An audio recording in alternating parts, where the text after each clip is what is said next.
ಹೌದಾ, ನಾನೀಗ ಓಡೋ ಪರಿಸ್ಥಿತಿಯಲ್ಲಿ ಇದ್ದೇನೆ. ಈಗ ವರ್ತಮಾನ ಕಾಲದಲ್ಲಿ ಭೀಮಂತ ಯಾರು ಅಂತ ಕೇಳಿದ್ರೆ ನೀನೇ ಹೌದು. ಭೂಲೋಕ ಮೃತ್ಯುಲೋಕ ಹಾಗೆ ಸ್ವರ್ಗಲೋಕವಿನ ಕೈವಶವರ ಆಗಿದೆ. ಈಗ ಯಾರನ್ನ ಕೇಳುವವರಿಲ್ಲ. ನಿನಗೆ ಸರಿ ಉಂಟ?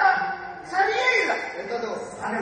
ಪರಾಕ್ರಮದಲ್ಲಿ ನಿನ್ನ ಭುಜದಲ್ಲಿ ಬಲ ಹುಟ್ಟುತ್ತಾ ಇದೆ. ಜಗಳ ಮಾಡು ಅಂತ ಹೇಳ್ತಾ ಇದ್ದಿಲ್ಲ.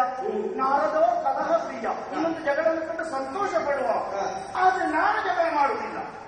ಯಾರ್ಯಾರ ದುಡ್ಡು ಕಟ್ಟಿ ಬಿಟ್ಟರೆ ನಿನ್ನ ದುಡ್ಡು ಯಾರಿಗೂ ಸಿಗ್ತಾನೆ ಹೇಳಿದ್ದೆ ವಿಷಯ. ಹಾಗಾದ್ರೆ ನಾನು ಯಾರನ್ನು ತೋರಿಸಬಹುದು? ಯಾರನ್ನು ತೋರಿಸಲು? ಬ್ರಹ್ಮದೇವರನ್ನು ತೋರಿಸೋಣ. ಅವರಲ್ಲಿ ವರವನ್ನು ಪಡೆದ ಪುಣ್ಯಾತ್ಮ ನೀನಾಗಿದ್ದಿ. ಹಾಗಾದ್ರೆ ಪರಮೇಶ್ವರನ್ನು ತೋರಿಸೋಣ. ಅವನಿನ ಮನೆ ದೇವರಾಗಿದ್ದಾರೆ. ಇನ್ನು ತೋರಿಸದಿದ್ರೆ ನಿಮಗೆ ಸರಿ ಸಮಾನ ಆಗುತ್ತಿದ್ರೆ